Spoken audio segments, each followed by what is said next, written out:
Last video के अंदर हमने स्टार्ट किया था बायोट-सैवर्ट्स लॉ। बायोट-सैवर्ट्स लॉ के अकॉर्डिंग हमने पढ़ा था कि हम किसी भी पॉइंट पे बायोट-सैवर्ट्स लॉ का यूज़ करके मैग्नेटिक फील्ड इंडक्शन निकाल सकते हैं, लेकिन पूरे कंडक्टर की वजह से ना निकाल के किसी स्मॉल एलिमेंट की वजह से निकालेंगे। ये कंडीशन थी बायोट-सैवर्ट्स लॉ की कि due to a small current carrying element हम किसी पॉइंट पर मैग्नेटिक फील्ड इंडक्शन की वैल्यू फाइंड आउट करेंगे। आज हम पढ़ने जा रहे हैं next topic, that is applications of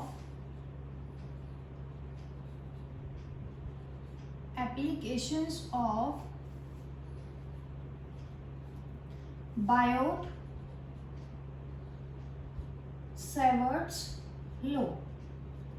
Biot Savart's law की एप्लीकेशन हम पढ़ने जा रहे हैं। बायोट-सैवर्ट्स लॉ के लिए हमने मैथमेटिकल रिलेशन क्या निकाला था, that is B is equal to mu not upon 4 pi I dl sine theta divided by are square. ये ऑलरेडी हम लास्ट वीडियो के अंदर डिस्कस कर चुके हैं। अब जो एप्लीकेशन डिस्कस करने जा रहे हैं बायोट-सैवर्ट्स लॉ की, फर्स्ट एप्लीकेशन देखेंगे क्या है हमारी, magnetic field induction. Magnetic field induction at any point, किसी पॉइंट के ऊपर हमें निकालना है due to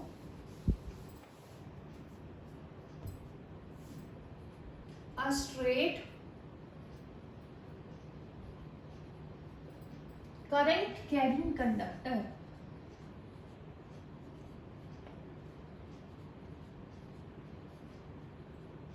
current carrying conductor हमें गिवन क्या है कि हमारे पास कोई कंडक्टर है, करंट कैरिंग कंडक्टर है, उसकी वजह से किसी पॉइंट के ऊपर हमें मैग्नेटिक फील्ड इंडक्शन निकालनी है यूजिंग बायोट-सैवर्ट्स लॉ। अब क्योंकि हमें पता है बायोट-सैवर्ट्स लॉ की वजह से हम नेट मैग्नेटिक फील्ड भी ना निकाल के, क्योंकि पूरी लेंथ नहीं लेंगे, स्मॉल लेंथ लेंगे, तो मैग्नेटिक फील्ड इंडक्शन भी क्या आएगी हमारे पास, स्मॉल, क्योंकि small length of the conductor की वजह से निकाल रहे हैं। तो सबसे पहले हमें गिवन है करंट कैरिंग कंडक्टर, तो हमने यहाँ पर एज्यूम किया कि हमारे पास क्या है, एक्स वाई क्या है, एक current carrying conductor X Y current carrying conductor है। तो इसके अंदर हम एज्यूम कर रहे हैं कि जो करंट है वो फ्लो हो रहा है फ्रॉम एक्स टू वाई। उसके बाद हमने क्या लिया हमारे पास कि कोई पॉइंट P है जो क्या है, करंट कैरिंग कंडक्टर से किसी परपेंडिकुलर डिस्टेंस पर है, और उसकी distance from the centre of the conductor कितनी है हमारे पास, A। ये कंडक्टर का हमने सेंटर लिया है, इस पॉइंट को नाम दे देते हैं O। परपेंडिकुलर डिस्टेंस उस पॉइंट की जिसके ऊपर मैग्नेटिक फील्ड इंडक्शन हमें फाइंड आउट करना है, वहां से कितना ले लिया हमने, A डिस्टेंस पर लिया पॉइंट। अब हमें पता है क्योंकि स्मॉल एलिमेंट लेना है कंडक्टर का, अगर पूरे कंडक्टर की टोटल लेंथ कैपिटल L है, तो हम एज्यूम कर रहे हैं यहाँ पर कि हमारे पास जो कंडक्टर है उसका स्मॉल एलिमेंट हमने लिया। सपोज करो कंडक्टर कैसा है हमारे पास, एक्स वाई। कंडक्टर की एक स्मॉल लेंथ लेने जा रहे हैं हम, that is dl। Point P dl से कितना डिस्टेंस पर है, r डिस्टेंस पे। जैसा कि हमने बायोट-सैवर्ट्स लॉ के अंदर पढ़ा था कि कोई कंडक्टर लिया था हमने, किसी पॉइंट पर मैग्नेटिक फील्ड इंडक्शन निकाला था जो यहाँ से कितने डिस्टेंस पे था, स्मॉल एलिमेंट dl से r डिस्टेंस पे था, और कितना एंगल बना रहा था पॉइंट P, dl r के साथ कितना एंगल बना रहा था, थीटा। तो सिमिलरली यहाँ पर जो dl होगा वो point P that is r के साथ कितना एंगल बनाएगा, यहाँ पर भी एंगल थीटा हमने सेम किया है। उसके बाद हम एज्यूम कर रहे हैं कि जो पॉइंट P है और इस लाइन के बीच में डिस्टेंस एंगल कितना है हमारा, एंगल फाई। पूरा कंडक्टर क्या है हमारा, एक्स वाई। इस पॉइंट को हम नाम दे देते हैं पॉइंट C। जिस एलिमेंट की लेंथ कितनी है dl, हम सिर्फ इस स्मॉल एलिमेंट की वजह से इंडक्शन निकालेंगे किसके ऊपर, किसी पॉइंट P के ऊपर। अब पूरा कंडक्टर क्या है हमारा XY, तो पॉइंट P को हमने दोनों एंड्स X और Y से मिला दिया। अब सपोज करेंगे हम कि जो पॉइंट P है X P के साथ यहाँ पर कितना एंगल बना रहा है, ये पूरा एंगल φ1। सिमिलरली ये जो ऊपर वाला एंगल है इसको हम ले लेते हैं एंगल φ2। अब हमें क्योंकि बायोट-सेवर्ट्स लॉ का यूज करना है, तो अभी आप लोग एक बार डायग्राम को फिर से देखेंगे। एक करंट कैरिंग कंडक्टर हमने लिया XY, जिसमें करंट जा रहा है फ्रॉम X टू Y। क्योंकि स्मॉल एलिमेंट लेना है, हमने कंडक्टर का एक स्मॉल एलिमेंट लिया जिसकी लेंथ कितनी है DL, जो पॉइंट P से कितनी डिस्टेंस पे है, R डिस्टेंस पे। DL और R के बीच में एंगल कितना है हमारा, थीटा। ये एंगल हमने एज्यूम किया है कितना है हमारा फाई। कंडक्टर के दोनों एंड्स के साथ जो ये पॉइंट P एंगल बना रहा है वो हमने क्या लिए हैं, φ1 एंड φ2।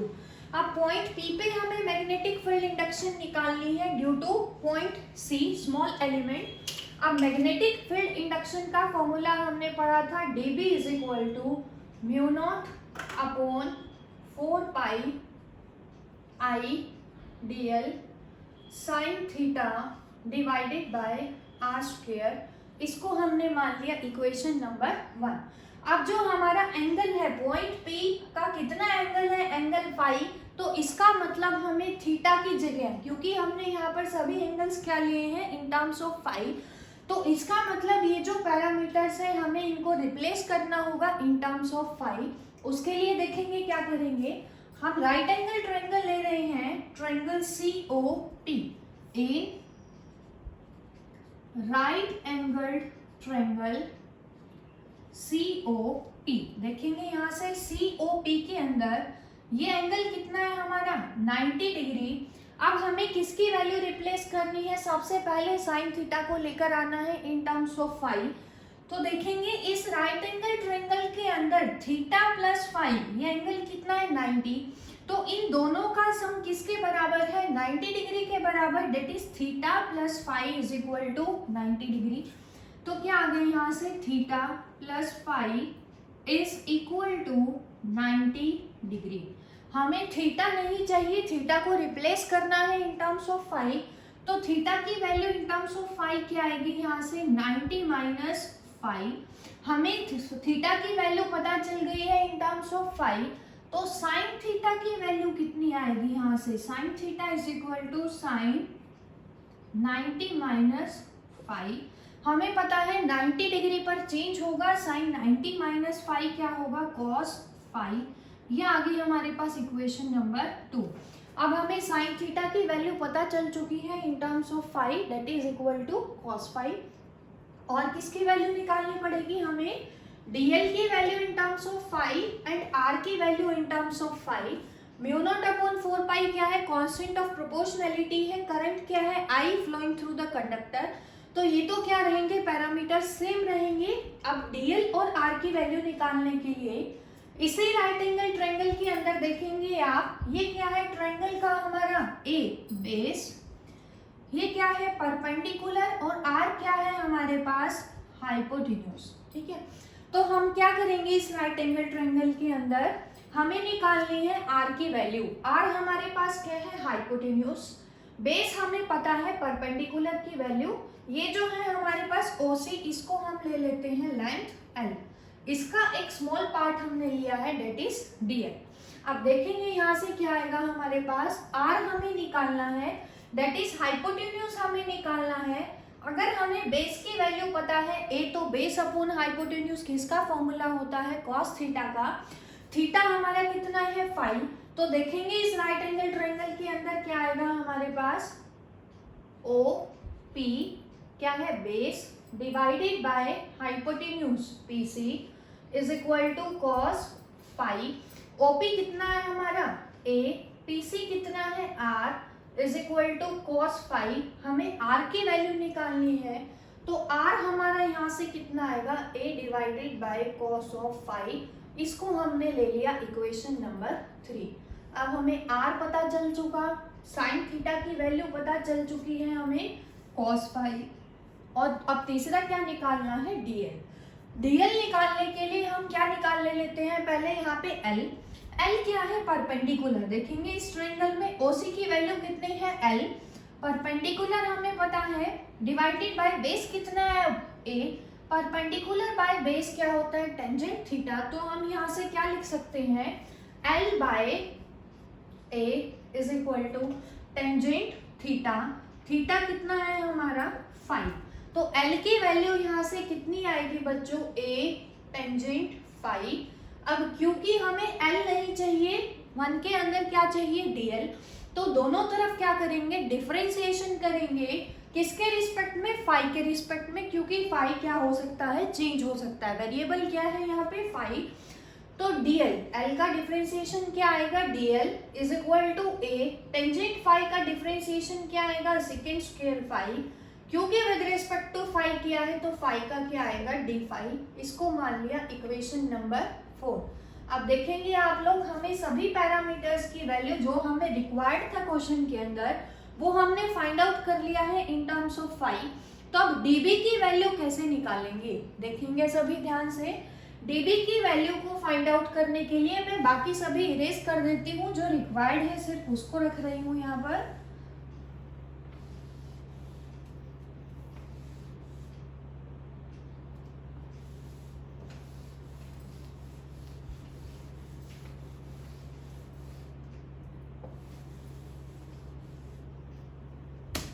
अब देखेंगे क्या आएगा, dB is equal to mu not upon 4 pi I. अब स्टार्ट हो जाइए। dl की वैल्यू हमने फाइंड आउट की है, कितनी की है, a second square phi d phi. यहाँ पर पुट कर देते हैं a second square phi into D phi. उसके बाद किसकी वैल्यू रखनी है, साइन थीटा की वैल्यू हमें रखनी है। साइन थीटा हमने निकाला है इक्विवेलेंट टू कॉस फाई, ये हमने रख दिया cos phi, divided by r square. R की वैल्यू हमने क्या निकाली है, a by cos phi, a by cos phi. ये आ गया हमारे पास। अब मैं इन सभी को भी हटा देती हूँ। अब देखेंगे आप लोग क्या आएगा हमारे पास, इसी को हम सिंप्लीफाई कर रहे हैं, म्यू नॉट अपॉन 4 पाई आई। अभी एज इट इज लिख रही हूं मैं। a से a क्या हो जाएगा हमारे पास, r स्क्वायर है बच्चों नीचे, तो a बाय कॉस फाई का भी क्या हो जाएगा, स्क्वायर हो जाएगा, डिवाइडेड बाय r स्क्वायर है क्योंकि, और r किसके बराबर था, a बाय कॉस फाई के, तो यहाँ पर क्या आ जाएगा, स्क्वायर। अब a से a क्या हो जाएगा, एक कैंसिल आउट। थोड़ा सा ध्यान से देखेंगे, क्या बचेगा हमारे पास, i बाय a। अब देखेंगे कॉस स्क्वायर फाई और ऊपर क्या है, ऑलरेडी कॉस फाई, ये ऊपर ही जाएगा, क्या बन जाएगा, cos cube phi into D phi. मैंने क्या छोड़ा है अभी, second square phi. Second square theta को हम क्या लिख सकते हैं, 1 बाय कॉस स्क्वायर थीटा। तो यहाँ पर मैं इसको नीचे लेकर जा रही हूँ और क्या लिख रही हूँ, कॉस स्क्वायर फाई। अब देखेंगे आप लोग, कॉस स्क्वायर फाई से कॉस स्क्वायर फाई जब कैंसिल आउट होगा तो सिंगल कॉस फाई हमारे पास बचेगा। क्या आ जाएगा, mathematical form, mu not upon 4 pi I by A cos phi into D phi. ये आ चुकी है हमारे पास इक्वेशन। मैग्नेटिक फील्ड इंडक्शन की value due to small element DL of the conductor X Y. अब ये तो क्या है हमारे पास, स्मॉल मैग्नेटिक फील्ड इंडक्शन। हमें निकालनी है total magnetic field induction P point पे पूरे कंडक्टर की वजह से। जब हम स्मॉल से टोटल पर जाते हैं तो आप लोगों को पता है हम क्या करते हैं, इंटीग्रेशन। तो अब नेक्स्ट स्टेप हमारा क्या होगा, इंटीग्रेटिंग बोथ साइड। क्या आ जाएगा यहाँ पर, integration dB is equal to integration mu not upon 4 pi I by A cos phi into D phi, यह आ जाएगा। अब इंटीग्रेशन के लिमिट्स क्या होंगी, मैग्नेटिक फील्ड इंडक्शन मिनिमम हो सकता है 0, मैक्सिमम कितना हो सकता है b। अब फाई की लिमिट्स देखेंगे आप। फाई क्या है हमारे पास, वो एंगल जो पॉइंट p बना रहा है with the ends of the conductor. यहाँ पर पॉइंट p x के साथ कितना एंगल बना रहा है, फाई 1। y एंड के साथ कितना बना रहा है फाई 2। अब अगर इस लाइन को हम ओरिजिन लेते हैं सेंट्रल एक्सिस को, तो हमें पता है ओरिजिन से बिलो वाले मेजरमेंट और एंगल्स हम सभी क्या लेते हैं, उनको नेगेटिव लेते हैं। तो फाई की लोअर लिमिट क्या आएगी यहाँ पर -φ1। तो इंटीग्रेशन करेंगे -φ1 से, ऊपर वाली लिमिट क्या है फाई 2। अब क्योंकि अबव द ओरिजिन है तो that will be taken as positive. तो इंटीग्रेशन की लिमिट्स के आगे फ्रॉम -φ1 टू फाई 2। अब देखेंगे db का जब हम इंटीग्रेशन करेंगे क्या मिलेगा हमें, लिमिट्स पुट करने के बाद b इंटीग्रेशन के अंदर μ0/4πi/a क्या है, कांस्टेंट, क्योंकि I करंट है, a परपेंडिकुलर डिस्टेंस है।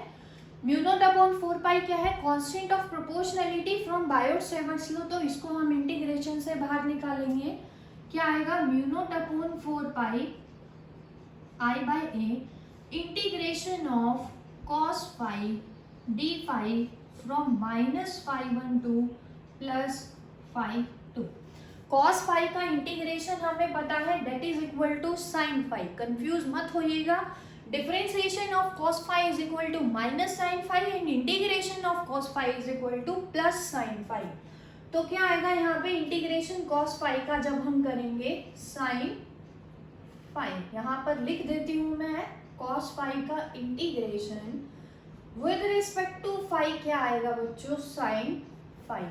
ये हमारा आ गया sin phi। अब क्योंकि हमारे पास लिमिट्स है फ्रॉम -φ1 टू φ2, लिमिट्स जब हम पुट करेंगे तो b किसके बराबर आएगा, ये देखिए मैंने ये टर्म छोड़ दिया है μ0/4πi/a, जो साथ में कांस्टेंट टर्म थी वो हमारी छूट गई थी।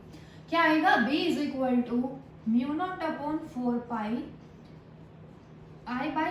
अब लिमिट पुट करने का तरीका हमें पता है, अपर लिमिट माइनस लोअर लिमिट, क्या आएगा साइन फाई की जगह जब हम अपर लिमिट रखेंगे क्या आएगा phi 2 minus sine lower limit क्या है -φ1। Sine upper limit minus sine lower limit. अब मैथ्स के अंदर आप लोगों ने एक टर्म और पढ़ी थी, साइन ऑफ -θ अगर होता है तो नेगेटिव साइन एंगल से बाहर आ जाता है, ये साइन की प्रॉपर्टी होती है। तब क्योंकि φ1 क्या है नेगेटिव है तो माइनस बाहर आ जाएगा, क्या बनेगा हमारा total magnetic field induction μ0/4πi/a। अब ये क्या हो जाएगा माइनस, एक ऑलरेडी माइनस बाहर है, माइनस माइनस क्या हो जाएगा प्लस, तो हमारे पास क्या आएगा साइन φ1 प्लस साइन φ2, ये वैल्यू आ जाएगी हमारे पास किसके लिए, मैग्नेटिक फील्ड इंडक्शन के लिए। टोटल मैग्नेटिक फील्ड इंडक्शन जो हमने निकाला पॉइंट पी पे, ये आ गया। ये रिजल्ट आप लोगों को याद रखना है कि स्ट्रेट करंट कैरिंग कंडक्टर की वजह से किसी पॉइंट पे मैग्नेटिक फील्ड इंडक्शन जो होगा उसकी वैल्यू क्या होगी μ0/4πi/a साइन φ1 प्लस साइन φ2। अब कुछ स्पेशल केस हम डिस्कस करने जा रहे हैं। स्पेशल केस क्या है हमारे पास, फर्स्ट केस देखेंगे आप लोग कि अगर आपको गिवन है क्वेश्चन के अंदर कि जो स्ट्रेट करंट कैरिंग कंडक्टर हमारा है वो जो है कंडक्टर कैसा है, इनफाइनाइट लेंथ का है।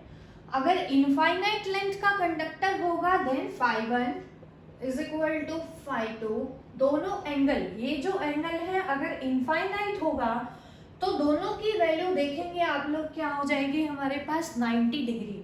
अब अगर φ1 और φ2 इनफाइनाइट कंडक्टर की लेंथ की वजह से 90 डिग्री हो जाएगा, ये फाई क्या हो जाएगा 90, क्योंकि कंडक्टर की लेंथ कैसी हो जाएगी इनफाइनाइट।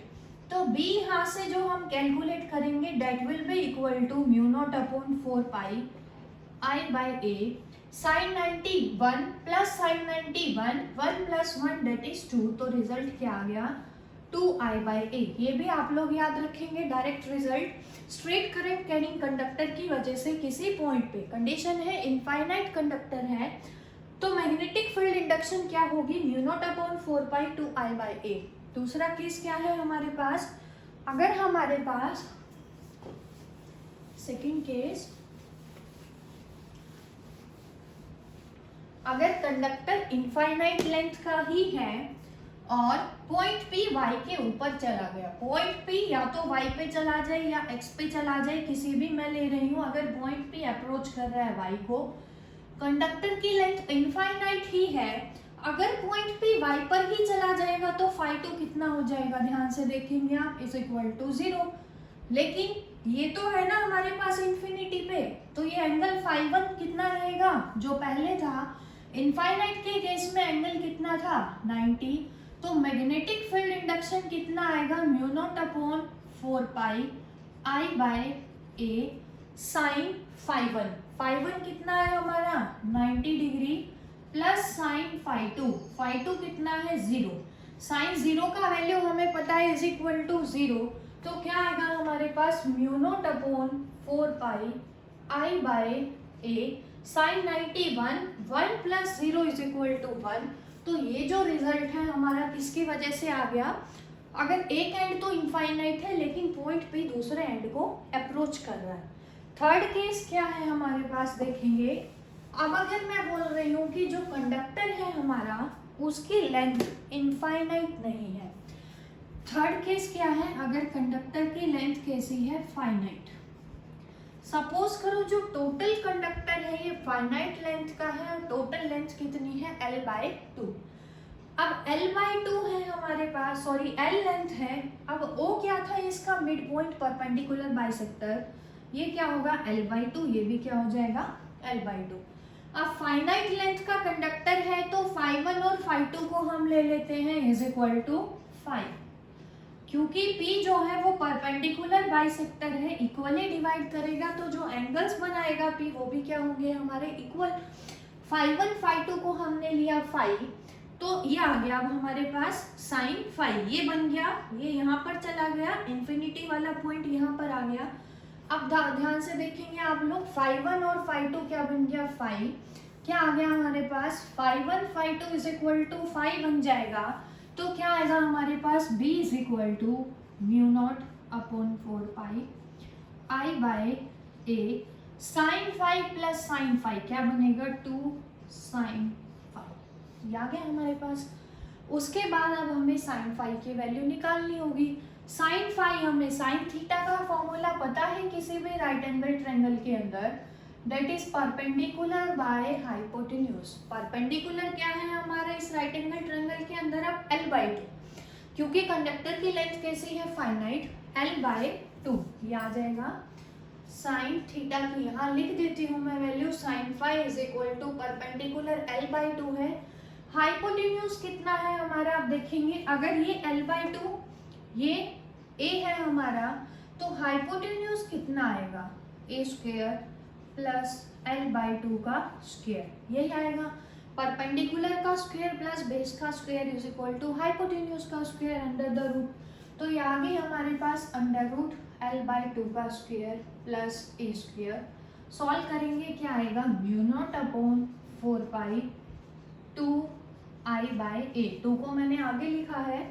साइन 5 की वैल्यू क्या है L/2 अंडर रूट L/2 का स्क्वायर प्लस a स्क्वायर, 2 से 2 कैंसिल आउट हो गया हमारे पास, क्या आएगा mu not upon 4 pi I by A L by under root L/2 का स्क्वायर प्लस a स्क्वायर। तो ये हमने क्या पढ़ा, किसी भी स्ट्रेट करंट कैरिंग कंडक्टर की वजह से अगर किसी पॉइंट पे हमें मैग्नेटिक फील्ड इंडक्शन निकालना है यूजिंग बायोट-सेवर्ट्स लॉ, तो कैसे निकालेंगे, और उसके 3 केस पढ़े हमने।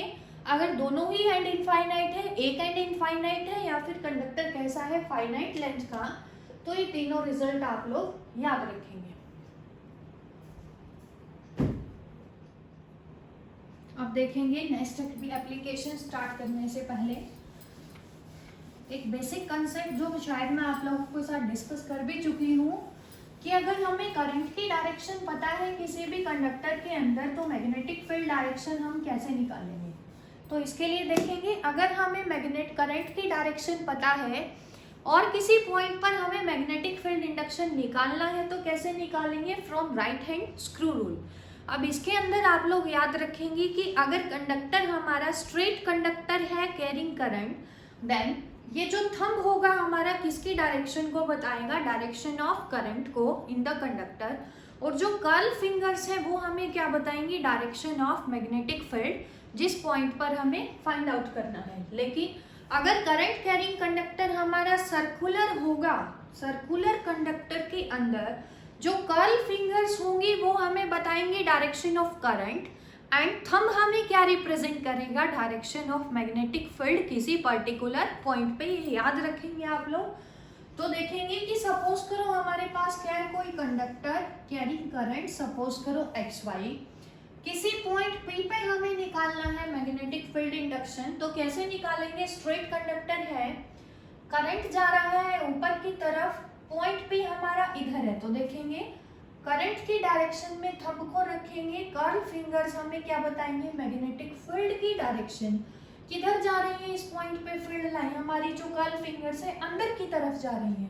तो P पॉइंट पे जो मैग्नेटिक फील्ड होगा डेट विल बी इनवर्ड और एंटी क्लॉकवाइज हम उसको बोल सकते हैं। ऐसे आएगा एंटी क्लॉकवाइज।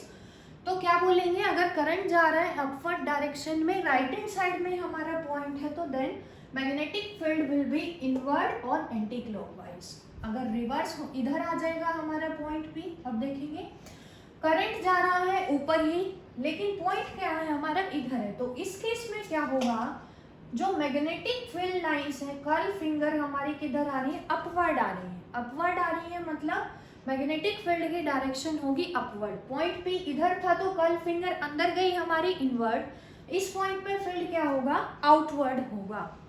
उसके बाद देखेंगे हमारी सेकेंड एप्लीकेशन। सेकेंड एप्लीकेशन जो हमने फर्स्ट में निकाला है, किसी पॉइंट पे स्ट्रेट कंडक्टर की वजह से हमने सेकेंड एप्लीकेशन के अंदर क्या किया, उसी स्ट्रेट कंडक्टर को बेंड कर दिया, किस फॉर्म में, in the form of a circular coil. तो अब हम निकालेंगे magnetic field induction eight the centre of a circular coil carrying current. अब कंडक्टर स्ट्रेट नहीं है हमारा, कैसा है, उसी स्ट्रेट कंडक्टर को हमने बेंड कर दिया in the form of a circular coil. तो देखेंगे आप लोगों को कोई स्ट्रेट कंडक्टर दो, अगर मैं दोनों ही एंड्स को पकड़ के ऐसे मोड़ देती हूँ तो क्या बन जाएगी, एक सर्कुलर कॉइल फॉर्म होगी। तो कुछ ऐसा अरेंजमेंट आप लोगों को मिलेगा।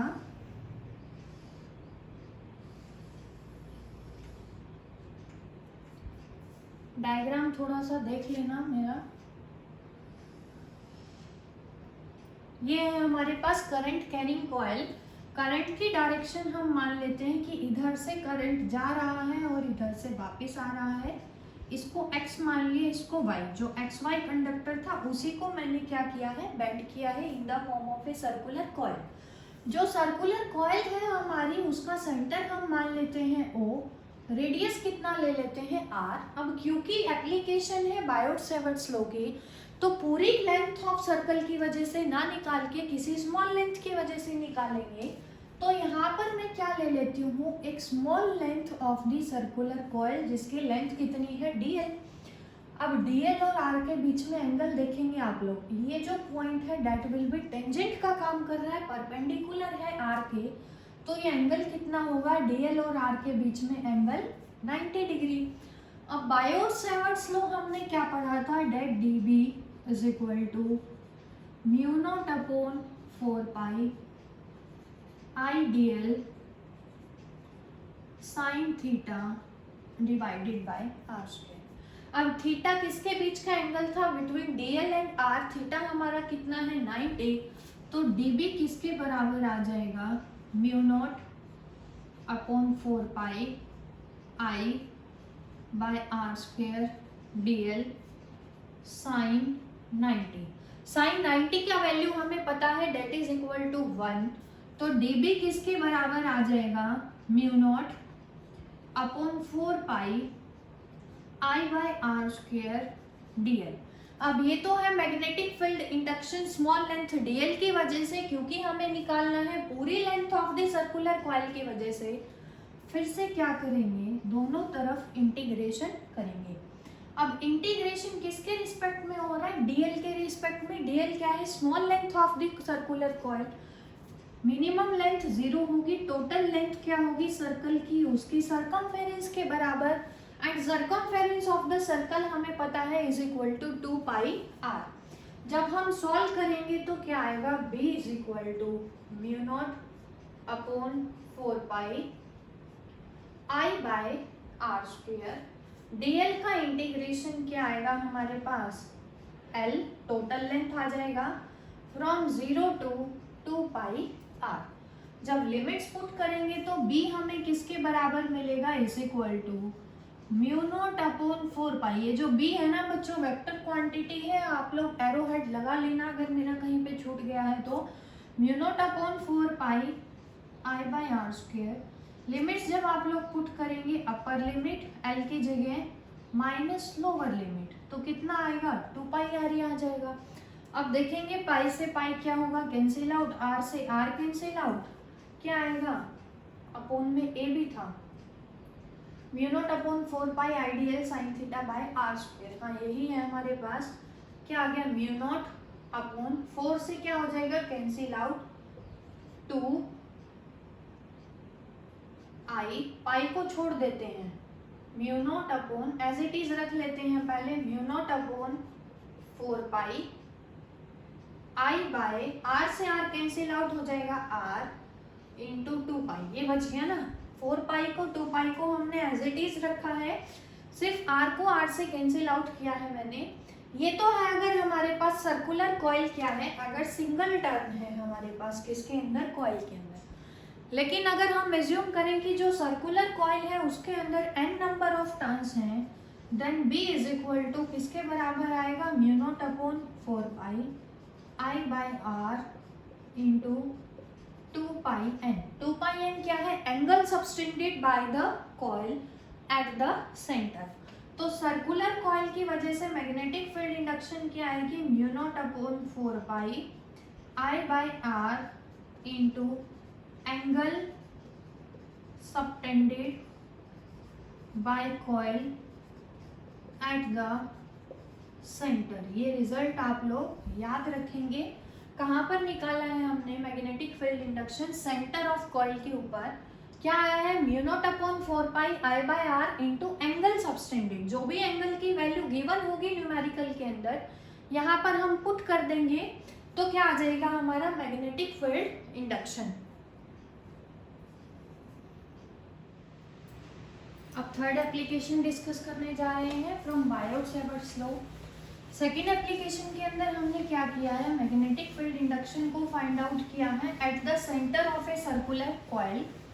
अब हम क्या लेंगे, कोई सर्कुलर कॉइल लेंगे लेकिन उसके सेंटर पे ना निकाल के करंट कैरिंग सर्कुलर कॉइल की वजह से किसी पॉइंट पर निकालेंगे। तो जो सर्कुलर कॉइल ऐसी होती है, अब मैं उसका साइड व्यू, साइड से देखेंगे तो आपको जनरली पता है कैसी दिखाई देगी। तो थर्ड एप्लीकेशन क्या है हमारी, magnetic field induction at any point due to a circular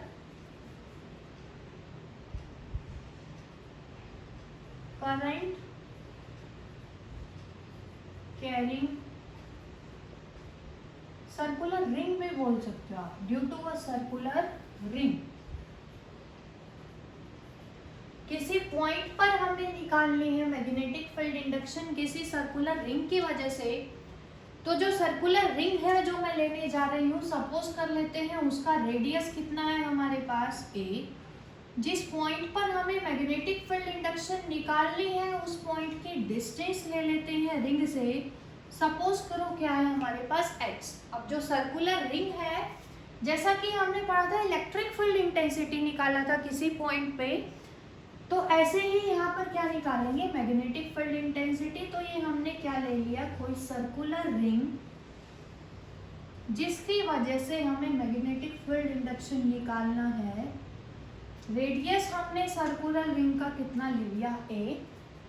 point P की डिस्टेंस जहां पर हमें मैग्नेटिक फील्ड इंडक्शन निकालनी है, सेंटर ऑफ द रिंग से कितनी ले लिया हमने x। a हमारे पास क्या है, रेडियस ऑफ सर्कुलर रिंग। तो टोटल लेंथ कितनी होगी उसकी, सरकमफेरेंस के बराबर, डेट इज इक्वल टू 2 पाई। अब क्योंकि बायोट-सैवर्ट्स लॉ की एप्लीकेशन है, हमें पता है टोटल लेंथ की वजह से हम नहीं निकाल सकते, स्मॉल लेंथ की वजह से निकालेंगे, करंट कैरिंग रिंग की वजह से। ये हमने डायरेक्शन ऑफ करंट ले लिया, तो हमने क्या किया, यहाँ पर एक स्मॉल एलिमेंट ले लिया रिंग का, जिसकी लेंथ कितनी है dl। सिमिलरली एक एलिमेंट हमने यहाँ ले लिया सेम लेंथ का, dl लेंथ का। अब आप लोग ध्यान से देखेंगे dl और पॉइंट P, जहां पर हमें निकालना है मैग्नेटिक फील्ड इंडक्शन, ये जो डिस्टेंस है कितनी लेते थे हम dl और पॉइंट P के बीच में r, ये वैल्यू कितनी आएगी, a और x हमें पता है, तो ये किसके बराबर आएगी, a² plus x² under root. Similarly यहाँ पर dl और r के बीच की डिस्टेंस भी कितनी आएगी, a² plus x² under root. अब हम एज्यूम कर रहे हैं कि जो पॉइंट P है dl के साथ एंगल बना रहा है बच्चों, एंगल फाई। ये आ गया हमारे पास।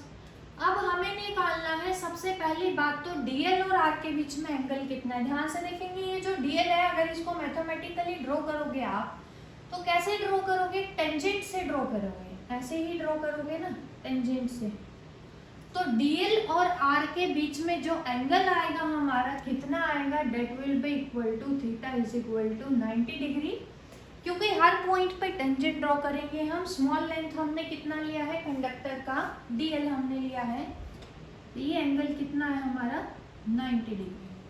अब देखेंगे फ्रॉम बायोट-सैवर्ट्स लॉ हमें पता है dB किसके बराबर होता है, mu not upon 4 pi I dl sine theta divided by r square. अब थीटा कितना है हमारा 90 डिग्री, तो ये क्या आ जाएगा, mu not upon 4 pi I dl divided by r square. ये आगे इसको हम ले लेते हैं इक्वेशन नंबर 1। अब हमें निकालना है P पॉइंट पर मैग्नेटिक फील्ड इंडक्शन ऊपर वाले स्मॉल एलिमेंट की वजह से, क्योंकि एलिमेंट की लेंथ स्मॉल है तो मैग्नेटिक फील्ड इंडक्शन भी स्मॉल आएगा। ऊपर वाले एलिमेंट की वजह से मैग्नेटिक फील्ड इंडक्शन हम ले लेते हैं dB, नीचे वाले एलिमेंट की वजह से ले लेते हैं dB डैश।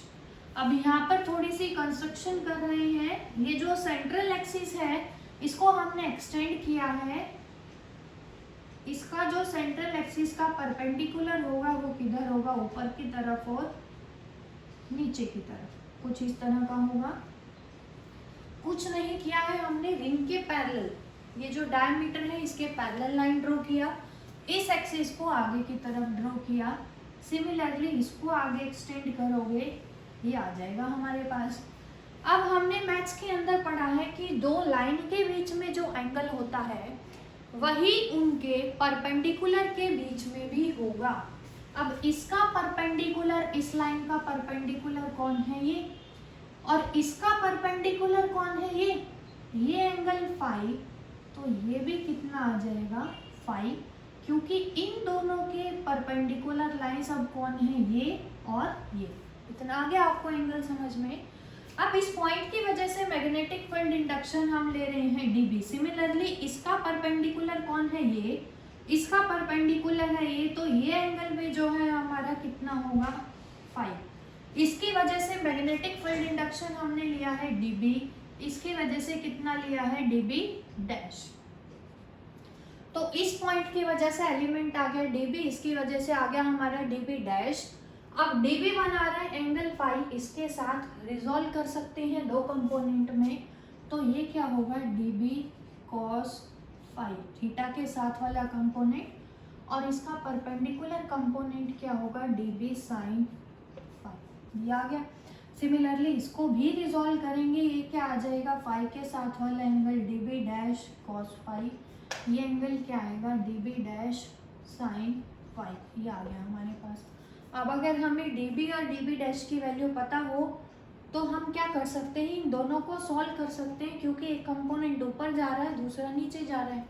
dB की वैल्यू देखेंगे कितनी आएगी, mu not upon 4 pi I dl divided by r square. dl और r के बीच की डिस्टेंस कितनी है, under root a square plus x square. Square जब करोगे अंडर रूट हट जाएगा, क्या आ जाएगा, a square plus x square. ये आ गई बच्चों equation number 2। Similarly D B dash की जब हम वैल्यू निकालेंगे mu not upon 4 pi I D L divided by are square, इसका स्क्वेयर करेंगे A square plus X square. तो यहाँ से क्या कंक्लूजन मिला हमें कि डी बी और डी बी डैश दोनों ही क्या है, एक दूसरे के इक्वल। अगर ये दोनों को इक्वल है तो ये दोनों component being equal and opposite क्या हो जाएंगे, कैंसिल आउट हो जाएंगे। नेट मैग्नेटिक फील्ड इंडक्शन इस पॉइंट पर हमें सिर्फ इन दोनों कंपोनेंट की वजह से मिलेगी, that is D B sine phi और D B dash sine phi. अब ये तो है स्मॉल एलिमेंट की वजह से, दो स्मॉल एलिमेंट की वजह से। हमें निकालना है टोटल लेंथ की वजह से सर्कुलर रिंग के, तो हम क्या कर सकते हैं, समीशन कर सकते हैं, किसी भी एक का समीशन कर दो, क्योंकि हमें तो पूरे एलिमेंट की वजह से, पूरे लेंथ की वजह से निकालना है। तो क्या आएगा, b is equal to summation D B sine phi, या फिर आप क्या लिख सकते हो, D B dash sine phi, ये लिख सकते हैं। सपोज करो हम यूज कर रहे हैं ये वाली वैल्यू, तो क्या आएगा हमारा, b इज इक्वल टू, अभी जरूरत पड़ेगी मैथमेटिकल की, ये हटा देते हैं,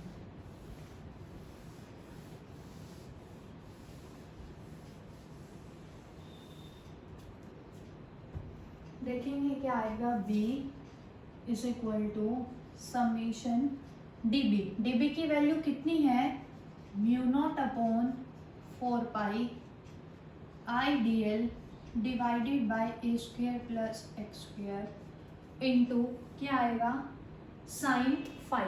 साइन फाई की वैल्यू परपेंडिकुलर बाय हाइपोटेन्यूज होगी, तो क्या आएगा, ए डिवाइडेड बाय हाइपोटेन्यूज क्या है, अंडर रूट ए स्क्वेयर प्लस एक्स स्क्वेयर। इसको और मॉडिफाई करेंगे, क्या मिलेगा, summation mu naught upon 4 pi I A divided by A square plus X square की पावर 3/2।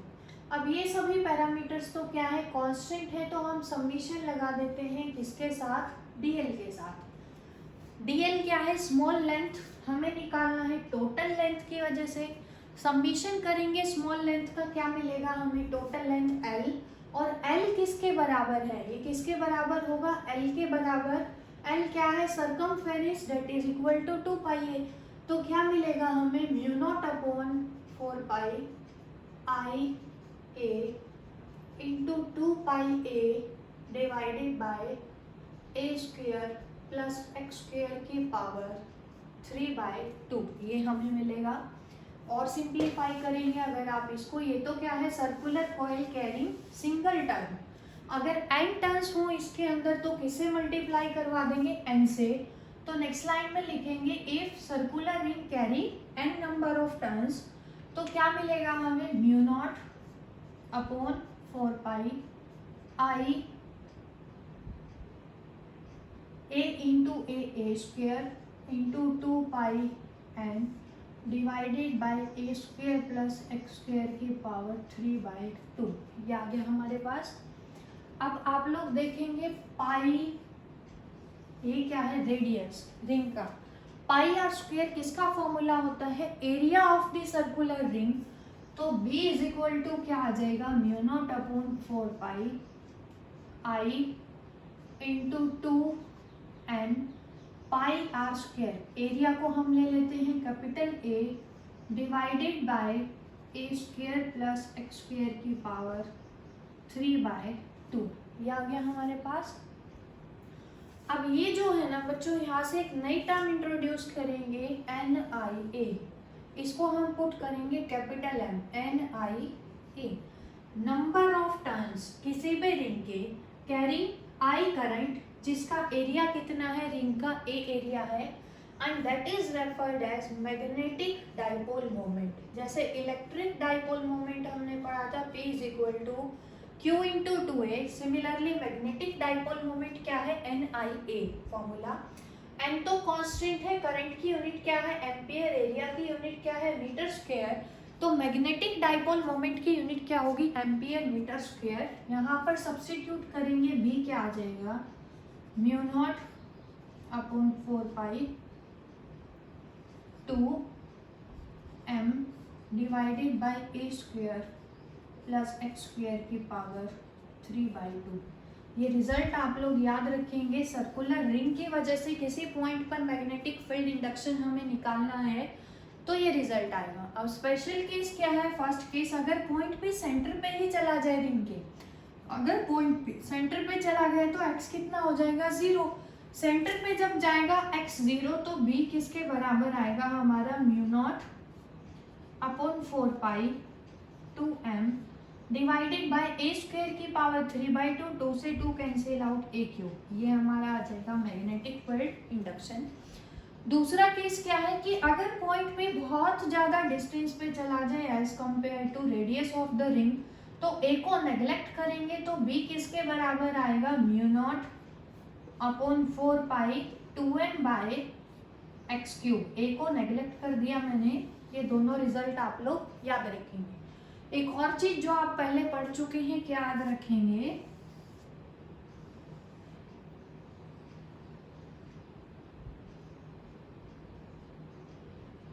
अगर करंट जा रहा है सर्कुलर कॉइल में किस डायरेक्शन में? क्लॉकवाइज डायरेक्शन में, तो वो किसका बिहेव करेगा? साउथ पोल का बिहेव करेगा। सिमिलरली एंटी क्लॉकवाइज डायरेक्शन में जा रहा है तो वो किसका बिहेव करेगा? नॉर्थ पोल का बिहेव करेगा। ये आप याद रखेंगे, पहले भी पढ़ चुके हैं। रिंग के अंदर या कॉइल के अंदर करंट जा रहा है क्लॉकवाइज तो वो जो है सिस्टम बिहेव करेगा as south pole. Anti clockwise के केस में बिहेव करेगा एज नॉर्थ पोल। तो ये हमने निकाला सर्कुलर रिंग की वजह से किसी पॉइंट पर मैग्नेटिक फील्ड इंडक्शन। एंड यहाँ पे एक नई टर्म पढ़ी है magnetic dipole moment, m = NIA, जिसकी यूनिट क्या है? Ampere metre square.